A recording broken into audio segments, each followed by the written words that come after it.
आज की इस वीडियो में मैं आप लोग को बताने वाला हूँ कि हम लोग किस तरह से अपनी HTML की वेबसाइट के अंदर बटन्स और लिंक्स को ऐड कर सकते हैं। तो सबसे पहले हम लोग बात करेंगे HTML के अंदर लिंक्स के बारे में। तो HTML के अंदर हम लोग हाइपर लिंक्स का यूज़ करते हैं, जिसकी मदद से हम लोग अपनी वेबसाइट के अंदर लिंक को ऐड कर सकते हैं। अब HTML की जो लिंक होती हैं उनको अभी मैंने बताया हाइपर लिंक्स होती हैं। आप उन पर क्लिक करेंगे तो आप किसी और डॉक्यूमेंट या किसी और URL पे जंप कर जाएंगे।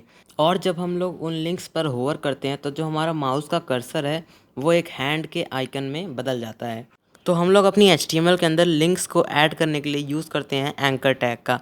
अब एंकर टैग को हम लोग HTML के अंदर शॉर्ट फॉर्म में ए लिखते हैं, एंगल ब्रैकेट्स और उसके बीच में ए लिखते हैं। तो हम लोग इस ए टैग की मदद से अपने HTML के अंदर लिंक को ऐड कर सकते हैं। अब देखते हैं कैसे। अभी मैंने ए टैग लिखा। अब इस ए टैग के अंदर हम लोग को आना है और यहाँ पे मैं अगर कुछ भी लिख दूँ इस तरह से text, this is a link, मैंने लिख दिया। यहाँ आप कुछ भी टेक्स्ट लिख सकते हैं, जो भी आपकी मर्जी। ये आपके लिंक के ऊपर यही टेक्स्ट डिस्प्ले करेगा। तो मैंने यहाँ पे लिखा है this is a link which will redirect you to Google. तो अब इसके अंदर मैं अपना google.com का लिंक दूंगा। तो हम लोग हमेशा जब भी लिंक देते हैं तो आप लोग को पता होगा, हम लोग HDF यानी कि हाइपर रेफरेंस, अभी मैंने हाइपर लिंक आप लोग को बताया, तो HDF का यूज़ करते हैं। इसका फुल फॉर्म होता है हाइपर रेफरेंस। और हमेशा लिंक में आप लोग को पता है HTTPS यूज़ कर किया जाता है। उसके बाद फिर ये सिंबल और ऐसे 2 स्लैश, उसके बाद हम लोग अपना लिंक का जो URL है उसे लिख देते हैं www.google.com। इस तरह से मैंने लिख दिया। तो आप लोगों को भी ये HTTPS लिख देना है। अब देख सकते हैं यहाँ पे मेरा लिंक आ रहा है और जो भी मैंने टेक्स्ट लिखा था वही शो कर रहा है। मैं इसके ऊपर क्लिक करूँगा तो अब मैं google.com पे रीडायरेक्ट हो जाऊँगा। देख सकते हैं आप लोग। तो इस तरीके से हम लोग अपने HTML के अंदर लिंक्स को ऐड कर सकते हैं। और जो भी हम लोग लिंक पे ऐड करेंगे हम लोग उस वेबसाइट पे डायरेक्ट हो जाएंगे। और हाँ, वो वेबसाइट वर्किंग भी होगी अभी, मतलब google.com खुला है तो हम लोग google.com को यूज़ कर सकते हैं। तो हम लोग उस लिंक पे रीडायरेक्ट हो गए। अब इसी तरीके से हम लोग और भी मतलब URL को बना सकते हैं। अब मैं अगर एक और ए टैग बनाऊँ, मैं यहाँ लिख दूँ href के अंदर, मैं यहाँ फिर से लिखूँगा HTTPS, फिर उसके बाद यहाँ पे 2 स्लैश और यहाँ लिखूँगा मैं www नहीं m.youtube.com लिखते हैं, m.youtube.com। यूट्यूब वाला लिंक बनाते हैं रीडायरेक्ट करने के लिए। और यहाँ पे मैं लिख दूँगा यूट्यूब। अब इस तरीके से जब मैंने लिख दिया है तो अब मैं जब यहाँ पे जो टेक्स्ट शो करेगा उस पर लिखा होगा यूट्यूब। अब मैं जब यूट्यूब पे क्लिक करूँगा तो मैं यूट्यूब पे रीडायरेक्ट हो जाऊँगा। तो इस तरीके से हम लोग अपने HTML के अंदर लिंक्स को ऐड कर सकते हैं। तो हम लोगों ने सिंपली अपने HTML के अंदर एंकर टैग की मदद से लिंक्स को ऐड कर लिया। अब ये लिंक्स का आप लोग कलर देख सकते हैं। जब मैंने youtube.com को बनाया था तो उसका कलर ब्लू था, लेकिन जब मैंने उसे विज़िट कर लिया यानी मैंने उस पर क्लिक किया तो अब उसका कलर पर्पल हो गया है।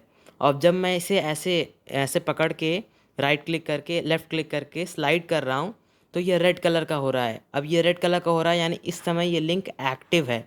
तो यानी कि जब ये लिंक अनविजिटेड थी, यानी जब मैंने इस पर क्लिक नहीं किया था तब ये ब्लू कलर की थी। जब ये मैंने विज़िट कर लिया तब वो पर्पल कलर की थी। और जब वो एक्टिव थी तब वो रेड कलर की थी। और हम इन सारे कलर्स को CSS की मदद से बहुत ही ईजिली जो है स्टाइल कर सकते हैं। लेकिन ये हमारा HTML का कोर्स है, इसलिए हम लोग CSS के कोर्स में देख लेंगे कि हम लोग किस तरह से उसे स्टाइल कर सकते हैं। अभी के लिए फ़िलहाल हम लोग को एक एट्रीब्यूट के बारे में जानना है और उस एट्रीब्यूट का नाम है टारगेट। अब इस टारगेट एट्रीब्यूट को हम लोग किस लिए यूज़ करते हैं अभी मैं आप लोग को दिखाता हूँ। मैंने टारगेट एट्रीब्यूट लिखा। अब इसके अंदर मैं इसकी प्रॉपर्टी दे दूँगा अंडरस्कोर ब्लैंक। और भी कुछ प्रॉपर्टीज़ होती हैं, उन्हें अभी हम लोग देखेंगे इसके बाद। पहले अगर मैं अंडरस्कोर ब्लैंक दूँ और यहाँ के रिफ़्रेश करता हूँ, पहले मैं दिखा दूँ आप लोग, अगर मैं इस पर क्लिक करता हूँ तो यहाँ google.com खुलता है, ठीक है। अब मैं अगर रिफ़्रेश करूँ और अब मैं क्लिक करूँ तो अब ये google.com अगली नई वेबसाइट में खुलता है। Open link in new tab जब हम लोग क्लिक करते हैं ना, तो टारगेट ब्लैंक देने से क्या होगा कि हम लोग की लिंक अगली वेबसाइट में खुलेगी इन अ न्यू टैब। तो इस तरीके से हम लोग टारगेट ब्लैंक दे सकते हैं। अब इस तरीके से एक और होता है टारगेट सेल्फ, SELF सेल्फ। तो टारगेट सेल्फ होता है। अब इससे क्या होता है अभी मैं आप लोग को दिखाऊंगा। मैं रिफ़्रेश करूँ, इससे क्या होगा कि ये इसी में ओपन हो जाएगा। टारगेट सेल्फ से ये हम ही लोग की वेबसाइट में ओपन हो जाएगा। तो ये टारगेट सेल्फ होता है बाय डिफ़ॉल्ट। अब यहाँ पे इसके अंदर 2-3 और एट्रीब्यूट्स होते हैं, लेकिन अब वो आपको खुद ट्राई करना है। अब क्या सब मैं ही बताऊँगा? ऐसे तो बहुत ढेर सारे एट्रीब्यूट्स होते हैं, सब हम ही बता दे भैया। तो हम लोगों ने देखा कि हम लोग HTML के अंदर लिंक्स को ऐड कर सकते हैं। अब हम लोग HTML के अंदर 2 तरीक़ों से लिंक को ऐड कर सकते हैं। There are 2 types of linking in HTML। अब वो 2 तरीके होते हैं। पहला होता है इंटरनल लिंकिंग और दूसरा होता है एक्सटर्नल लिंकिंग।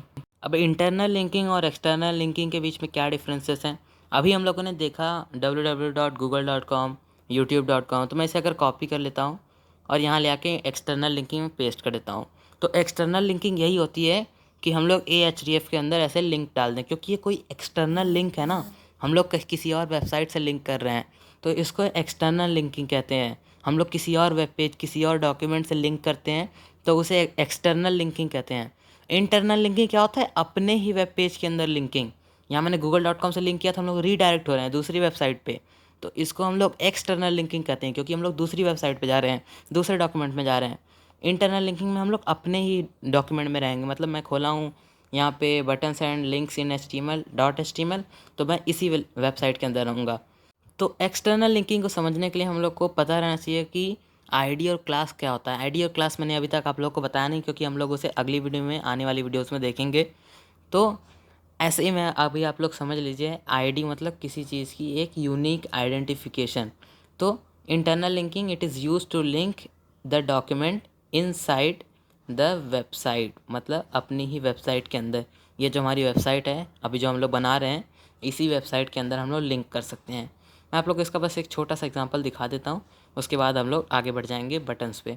तो मैंने यहाँ पे मान लीजिए Href के अंदर लिख दिया मैंने, जैसे Ahref लिखा है, तो Ahref जैसे मैंने लिखा है, इसी तरीके से हम लोग एक्सटर्नल लिंकिंग करते थे, इसी तरीके से हम लोग इंटरनल लिंकिंग करेंगे। अब जैसे मैंने यहाँ पे कोई भी एक पैराग्राफ ले लिया, पी टैग मैंने बताया हुआ है ऑलरेडी, तो यहाँ पैराग्राफ है। अब मैं इस पैराग्राफ को एक आईडी दे दूँगा, आईडी मतलब एक यूनिक आइडेंटिफिकेशन, तो मैं इसको आईडी दे दूँगा पैराग्राफ। तो ये मैंने इसकी यूनिक आइडेंटिफिकेशन दे दी कि हाँ भाई तुम्हारा नाम पैराग्राफ, वो समझ गया, हाँ भाई मेरा नाम पैराग्राफ। अब इसको मैंने यूनिक आइडेंटिफिकेशन दे दी, तो हम इसके Href हाइपरलिंक के अंदर आईडी को हम लोग हैशटैग से रिप्रेजेंट करते हैं। हैशटैग, यूट्यूब में हैशटैग देखे हो ना, वही वाला हैशटैग, वो वाले हैशटैग से हम लोग आईडी को रिप्रेजेंट करते हैं। हैशटैग उसके बाद आईडी का नाम। तो ये केस सेंसिटिव है, तो आप लोग को सब कुछ बराबर लिखना एकदम। तो मैंने इस तरीके से लिख दिया। अब इससे क्या होगा कि जब भी मैं इस ए टैग के अंदर ये जो मैं लिखा हूँ क्लिक मी, तो जब भी मैं इस क्लिक मी पे क्लिक करूँगा तो उससे क्या होगा कि मैं इस पैराग्राफ के पास पहुँच जाऊँगा। अब मैं ऑलरेडी पैराग्राफ के पास हूँ, इसलिए कुछ हो नहीं रहा, देख सकते हैं यहाँ हैशटैग पैराग्राफ लिखा हुआ है, तो मैं पैराग्राफ के पास पहुँच जाऊँगा। लेकिन मैं ऑलरेडी पैराग्राफ के पास हूँ, इसलिए कुछ हो नहीं रहा। अगर ये पैराग्राफ नीचे होता तो मैं पहुँच जाता। अभी मैं इस पैराग्राफ को BR टैग की मदद से नीचे कर सकता हूँ मैं, तो यहाँ मैं BR टैग का यूज़ करूँगा। तो यहाँ पे मैंने बहुत बार BR लिखा, मतलब ब्रेक लाइन, इसकी वजह से ये देख सकते हैं एकदम नीचे यहाँ पे आ चुका है ये हम लोग का पैराग्राफ। मैंने इस पैराग्राफ को, आप बस इतना समझिए, मैंने पैराग्राफ को नीचे लेके आ दिया। अब मैं जब उस क्लिक मी यस पे क्लिक कर रहा हूँ तो मैं यहाँ नीचे आ जा रहा हूँ। तो इसी को इंटरनल लिंकिंग कहते हैं, मतलब मैं अपने ही डॉक्यूमेंट में रहूँगा, बस खाली ऊपर नीचे करूँगा। तो मैंने आईडी के अंदर देख सकते इतना ढेर सारा BR दिया हुआ है, इसकी वजह से मैं नीचे आया। अब मैं इस BR को हटा के, अब हम लोग HTML के अंदर बात करते हैं हम लोग किस तरीके से अपने HTML के डॉक्यूमेंट के अंदर बटन्स को ऐड कर सकते हैं। अब HTML के अंदर बटन्स को ऐड करना उतना ही सिंपल है जितना सिंपल HTML के अंदर लिंक्स को ऐड करना था। अब HTML के अंदर लिंक को ऐड करने के लिए हम लोग जैसे एंकर टैग का यूज़ करते थे, वैसे बटन्स को ऐड करने के लिए हम लोग बटन टैग का यूज़ करते हैं, BUTTON बटन टैग।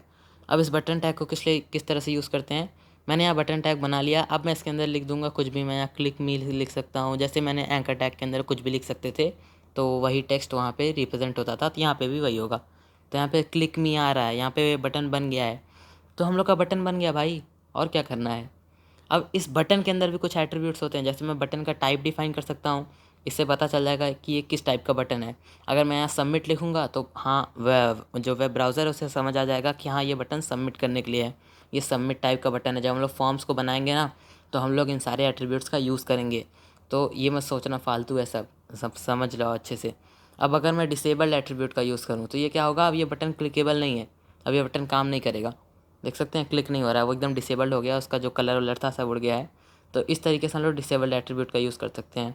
अब एक और टाइप होता है इसका, रीसेट टाइप होता है। अब इस रीसेट से क्या होगा कि जब भी मैं इस बटन पर क्लिक करूँगा तो सारा डाटा फॉर्म का रीसेट हो जाएगा। इसको भी हम लोग फॉर्म्स के अंदर ही यूज़ करेंगे। मैं एक काम करता हूँ, इसे टाइप बटन ही कर देता हूँ और मैं एक और बटन बना लूँगा। मैं यहाँ पे एक और नीचे बटन बना लेता हूँ जिसके अंदर मैं दोनों टाइप को डिफाइन कर दूँगा, टाइप इक्वल टू सबमिट और टाइप इक्वल टू रीसेट। तो यहाँ मैं लिख दूँगा सेकेंड बटन, और मैं इसके अंदर बटन के टाइप दे दूँगा type is equal to submit. अब इसी तरह से मुझे एक और बटन बना लेता हूँ मैं इसको पूरा कॉपी कर लूँगा और यहाँ पे मैं रीसेट बटन बना लूँगा। तो यहाँ पे button type submit, button type reset और बटन टाइप बटन, मैंने तीनों बटन यहाँ पे बना लिए हैं। तो ये एट्रीब्यूट्स का हम लोग यूज़ करते हैं। अब HTML में और भी ढेर सारे कई एट्रीब्यूट्स होते हैं, आप उनको इंटरनेट पे सर्च कर सकते हैं, देख सकते हैं। प्रैक्टिस करो, कोड करो, अपनी वेबसाइट बनाओ। जितना प्रैक्टिस करोगे सब अच्छे समझ आ जाएगा। हाइपरलिंक्स को देखा हमने, लिंक्स को देखा, एंकर टैग को देखा, फिर हम लोगों ने इंटरनल लिंकिंग, एक्सटर्नल लिंकिंग को देखा, हम लोगों ने टारगेट एट्रीब्यूट को देखा, हम लोगों ने देखा कि हम लोग इंटरनल लिंकिंग किस तरह से आईडी का यूज़ कर सकते हैं। अब आईडी का यूज़ करने के साथ साथ हम लोग क्लासेस का भी यूज़ कर सकते हैं। जैसे आईडी दिया ना, मैंने बताया था आईडी और क्लास, तो क्लासेस का भी यूज़ करना बहुत ईजी है। बस यहाँ मैं आईडी की जगह क्लास लिख दूंगा और यहाँ पे मैं हैशटैग की जगह डॉट लिख दूंगा। अब आईडी और क्लास के बारे में हम लोग और भी ज़्यादा डिटेल में आईडी और क्लास वाली वीडियो में बात करेंगे, ठीक है। तो यहाँ पे मैंने क्लास की जगह पे डॉट लिख दिया, तो क्लास को हम लोग डॉट से रिप्रेजेंट करते हैं, आईडी को हैशटैग से। तो इस तरीके से हम लोग इंटरनल लिंकिंग करते हैं। और एक्सटर्नल लिंकिंग तो पता ही है, youtube.com, google.com। और बटन को ऐड करना उतना ईजी था। हम लोगों ने टाइप एट्रीब्यूट देखा, हम लोगों ने डिसेबल्ड देखा। तो आई होप कि आप लोग को वीडियो अच्छी लगी हो तो लाइक कर देना, शेयर कर देना और इस वाले चैनल को भी सब्सक्राइब कर देना। मैं मिलता हूँ आपसे अगली वीडियो में, जिसमें हम लोग बात करेंगे कि हम लोग किस तरीके से अपने HTML के अंदर इमेज को ऐड कर सकते हैं।